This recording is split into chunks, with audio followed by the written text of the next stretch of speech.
Bonjour à toutes et à tous, merci de nous avoir rejoints sur Télé Djibouti. C'est votre journal du 15 heures au sommaire ce journal. Nous verrons donc sous l'égide du ministère de l'Éducation nationale et de la formation professionnelle la première édition du triathlon relais. Également à la une de ce journal, le lancement de la 7e édition de la foire à Ali Sébié.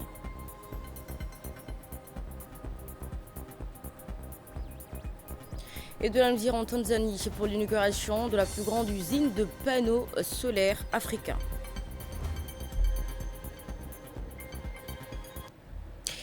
Bonjour et bienvenue pour votre édition de ce 15 heures. L'association pour la promotion de l'éducation physique et sportive scolaire en partenariat avec le ministère de l'Éducation nationale et de la formation professionnelle, Moustapha Mohamed, donc avec la garde républicaine organisée donc aujourd'hui, ce samedi 20.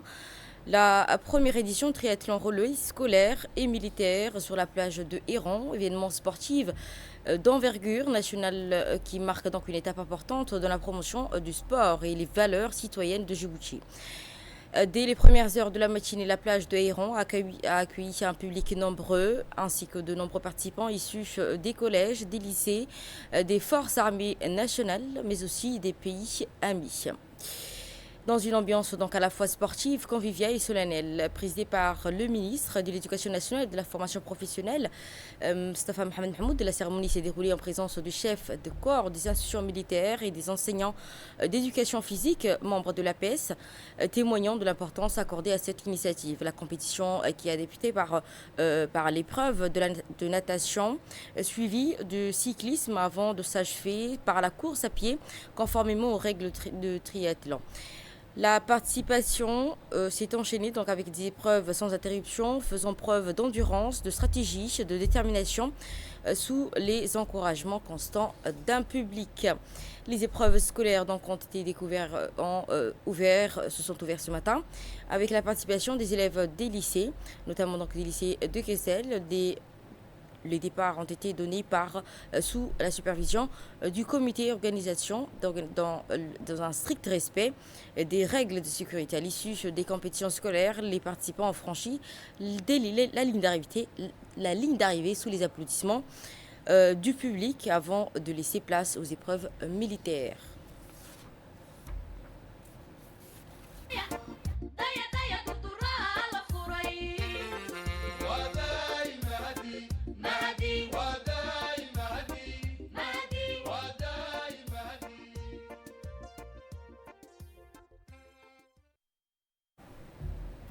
Et nous allons à l'ICBI cette fois-ci pour la foire régionale. On est dans une exposition de diverses expositions sous l'égide du secrétaire d'État chargé aux investissements, du développement du secteur privé, l'antenne des jeunes entrepreneurs d'Ali-Sébié, affiliée au club des jeunes entrepreneurs djiboutiens, avec l'appui sans faille de la préfecture, de l'instance régionale de la décentralisation organisée. C'est la 7e édition de la foire régionale d'Ascaville dans le hall Auria. Des cérémonies durant 3 jours consécutifs du jeudi 18 au 20 décembre 2025, c'est-à-dire aujourd'hui. Aux premières heures de la matinée du premier jour, la secrétaire d'État chargée aux investissements et développement du secteur privé, Safia Mohamed Adi Galdile, accompagné par le ministre du Commerce et du Tourisme, Mohamed Samadiri, du député Abdi Khairibou et de Filsen Abdilaï Miguel, le préfet de la région Abdelmalek Mohamed Bonita, le président du conseil régional, Shalmaki Hassan Alali, la présidente du club des jeunes entrepreneuriats, Madame Fthia Idlé, de nombreux responsables de la région ont officiellement déclaré ouvert cette 7e édition de la foire régionale, organisée cette fois sous la thématique jeunesse créative et femmes leaders au cœur du développement régional. Notons également la participation des hauts participants de l'armée nationale, de la gendarmerie et des forces de la police. Cette 7e édition accentue donc cette foire régionale qui s'avère encore une fois une occasion en or pour la jeunesse et les femmes artisanes en plein essor dans leur talent de créativité. Comme donc au premier jour, les membres du gouvernement et les responsables régionaux ont passé donc tous les stands de cette belle foire inédite qui prend un peu plus d'ampleur et de qualité chaque année. Les officiels se sont donc arrêtés longuement dans chaque coin des stands. Les officiels ont donc félicité les créateurs et créatrices de ces produits artisanaux. Au cours de leur passage, ils n'ont pas manqué de saluer et d'encourager et d'acheter un bon nombre de produits exposés, ce qui s'est avéré un bon présage aux yeux des jeunes hommes et jeunes femmes ambitieuses dans la foi, dans les talents ingénieux et qui sont membres de l'antenne locale de clubs des jeunes entrepreneurs djiboutiens et autres institutions exposant leurs offres de production. Il constitue donc une occasion d'échange et d'apprentissage, mais aussi les porteurs de projets pour des nouvelles, des futures idées. Et ses membres affirment que nos rencontres sont une source de partage, d'expérience, des sujets d'actualité et d'intérêt commun. Sur ce, je vous propose de suivre l'intervention du ministre du Commerce, Mohamed Smadirié. C'est un honneur pour moi de participer à la 7e édition de la foire d'Ali Sabié. En tant que ministre en charge de la promotion de l'artisanat, mais également en tant que natif de la région d'Ali Sabié, c'est un grand honneur pour moi aujourd'hui. Je suis très heureux d'être ici avec vous aujourd'hui. Je voudrais d'abord sincèrement féliciter aux organisateurs et l'ensemble des acteurs qui ont contribué à la réussite de cette foire. Ça montre notre engagement et notre volonté commune de faire cette foire un atout durable du développement de la région d'Ali Sabié, parce que ça fait 7 années de suite qu'on organise et qu'on voit des améliorations au niveau des produits artisanaux, mais également de créativité, d'innovation. Et les Ali Sabiens nous ont montré également beaucoup de talent. Et je suis vraiment fier. À présent, je vous propose de suivre l'intervention de la secrétaire d'État chargée aux investissements.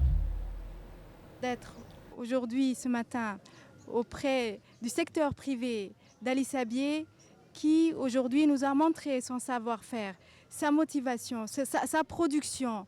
Et nous sommes, nous, ici, présents pour témoigner de notre soutien, accompagner et qu'on souhaite voir développer davantage les activités du secteur privé de Djibouti. Chaque région de la République de Djibouti dispose de ses qualités. Par la suite, développer des projets en fonction des avantages comparatifs dont dispose la région, préparer des projets à développer, des projets d'envergure. Nous étions ce matin aux côtés du club des jeunes entrepreneurs djiboutiens.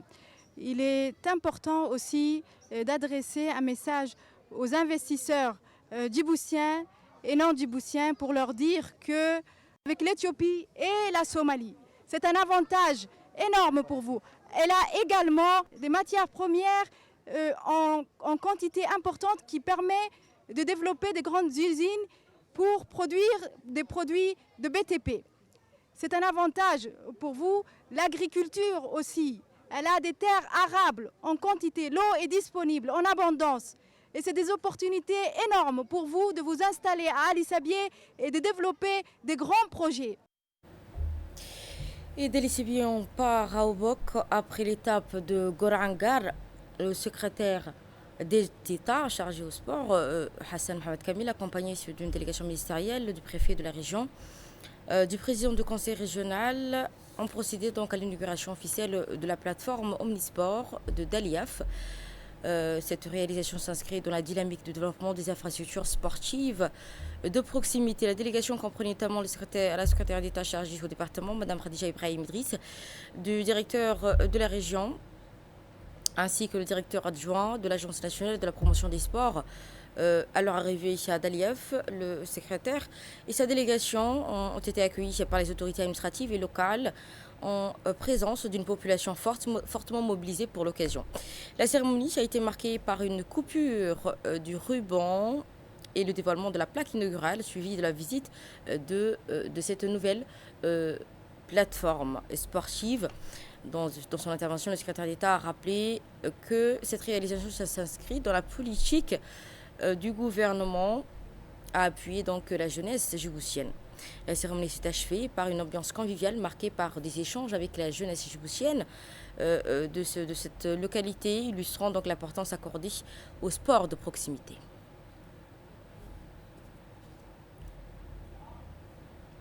Voici donc l'intervention du secrétaire d'État chargé au sport qui s'est exprimé en ces termes. L'inauguration de la plateforme de Korangar. On se trouve aujourd'hui aussi à Delayef pour inaugurer cette plateforme qui a été sollicitée par la jeunesse de Delayef et finalement qui voit le jour. Il faut le dire parce qu'on n'ouvre pas comme ça une plateforme. D'abord, on regarde si l'association présente est dynamique et fait des choses. Et Dieu merci, le président qui est là de l'association ITRO nous a démontré l'année dernière qu'il a pu organiser une rencontre régionale où Ali Sabié, Dikil, Arta, Tadjoura et Obok étaient réunis et c'était une réussite. Donc dans ce sens, je sollicite aussi les autres associations de faire la même chose. Donc un grand bravo à l'association. Un grand merci au préfet et au président du conseil régional d'Oboko qui ne ménagent pas leur effort pour rehausser, être à nos côtés pour booster ce sport. Diplomatie à présent, l'Institut d'études diplomatiques a organisé jeudi dernier une vidéoconférence dédiée à la vision diplomatique et sécuritaire du Japon, intitulée Indo-Pacifique, libre et ouvert. L'événement, tenu en collaboration avec l'ambassade du Japon à Djibouti, réunissant de nombreux cadres issus des institutions nationales en présence du préfet de la ville, M. Abdi Hassan Ahmed. La conférence a été animée par le professeur et ancien vice-secrétaire général du Conseil de sécurité nationale du Japon, et honoré par la participation de l'ambassadeur du Japon à Djibouti, M. Akiri Yokishi. Les discussions ont porté sur la sécurité maritime, la liberté de navigation et les perspectives de coopération entre Djibouti et le Japon de la région Indo-Pacifique.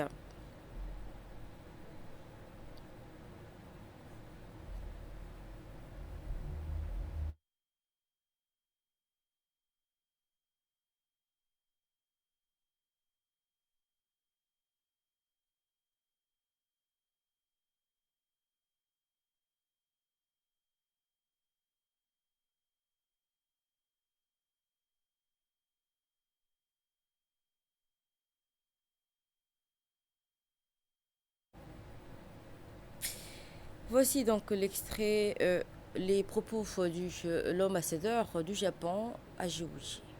Sans entrer dans le détail qu'il présentera lui-même, je tiens à souligner que pour assurer la paix et la prospérité dans la région Indo-Pacifique à laquelle appartiennent Djibouti et le Japon, le gouvernement japonais a fait du concept FOIP un pilier fondamental de sa diplomatie. Situé dans une position stratégique, axe majeur de commerce entre l'Asie et l'Europe, Djibouti demeure un bastion de stabilité dans la corne de l'Afrique, tel que le soutien de la gare de côte djiboutienne et le don de ferry qui lie entre la ville de Djibouti et la région du Nord. Par ailleurs, les forces de défense japonaises disposent à Djibouti de leur unique base à l'étranger pour mener des opérations de lutte contre la piraterie, contribuant ainsi à la promotion de la vision FOIP. Donc, pour conclure, j'espère que les échanges avec le professeur Kanehara seront fructueux et qu'ils contribueront à renforcer la compréhension mutuelle et la relation bilatérale entre le Japon et la Djibouti. Après l'intervention du ministre japonais à Djibouti, suivant l'intervention du directeur de l'Institut diplomatique djiboutien. Le Pacifique occupe une place centrale dans les équilibres stratégiques mondiaux. Elle est au cœur des enjeux liés à la liberté de navigation, au commerce international, à la sécurité maritime et à la stabilité des routes énergétiques. La vision japonaise, fondée sur l'état de droit, la coopération, la transparence et la paix régionale s'inscrivent pleinement dans les valeurs que Djibouti défend sur la scène internationale. Par sa position géostratégique unique, Djibouti joue un rôle essentiel dans la sécurité maritime mondiale. Le partenariat avec le Japon, marqué par des projets structurants de la JICA, le soutien à la garde-côte djiboutienne, à la présence de la seule base japonaise à l'étranger, illustre la profondeur et la solidité de cette coopération stratégique. À l'UED, notre mission est de former, d'informer et d'outiller les diplomates et cadres djiboutiens pour faire face aux transformations rapides de l'environnement international. Et donc, nous allons à Arta, où la secrétaire générale de l'Union nationale des femmes djiboutiennes, Mme Fatouma Moussa Abdi, a effectué une visite marquante dans la région d'Arta, plus précisément dans la localité de Vera et de l'État. Cette mission qui s'inscrit dans une série de déplacements à l'intérieur du pays visant à renforcer les liens entre les institutions et la population rurale. À son arrivée, Mme Fatouma Moussa Abdi, secrétaire générale à l'UNFD, a été chaleureusement accueillie par les autorités régionales. Parmi elles, donc, le préfet de la région, M. Hassan Dabali Ahmed, du président du conseil régional, Ilmi Bour, ainsi que la députée, Mme Aïcha Mohamed Abdallah, et autres membres du Parlement.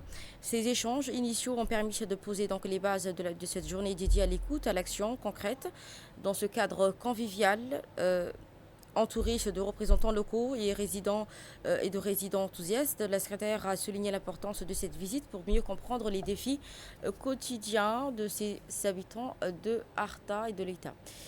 Au cœur donc de cette visite, Mme Fatouma Moussa Abdi a pris le temps d'échanger directement avec la population locale, des femmes, hommes, jeunes et des aînés qui ont partagé leurs préoccupations, avec un focus particulier sur l'autonomisation des femmes et de la lutte contre les violences basées sur le genre. Ces discussions franches et constructives font écho aux missions récentes de l'UNFD auprès des autres régions du pays. La journée s'est achevée avec une note solidaire et généreuse grâce à l'initiative de la première dame, Mme Khadra Mohamed Haïd, et présidente de l'UNFD, à ces dons essentiels qui ont été donc octroyés à la population des régions.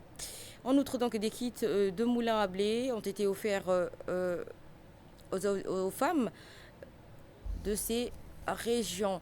Ces gestes concrets donc, sont non seulement une aide ponctuelle, mais un investissement dans l'avenir des familles, renforçant une résilience face aux défis climatiques et économiques. Cette visite à Arta illustre parfaitement donc, la vision de l'Union nationale des femmes djiboutiennes, un Djiboutien solidaire où chaque région bénéficie d'un soutien adapté. Dans le cadre du programme d'appui à la société civile, la délégation de l'Union européenne à Djibouti, en collaboration avec le conseil régional Tadjoura, la préfecture a organisé ce dimanche dernier une journée de sensibilisation sur les futurs appels à proposition de l'Union européenne pour 2026. Ces initiatives qui visent à accompagner l'OSCE dans la compréhension des priorités européennes 2021-2027 dans le cadre du programme NIDICI, Global Europe, et à renforcer les capacités, ainsi à soumettre des projets compétitifs lors des prochains appels à propositions. Prenons la parole, le président du conseil régional a salué cette initiative encourageante des organisations locales et préparé dès à présent en constituant un dossier constituant donc tout le contenu. De son côté, le préfet adjoint s'est déclaré donc ravi d'accueillir ce projet.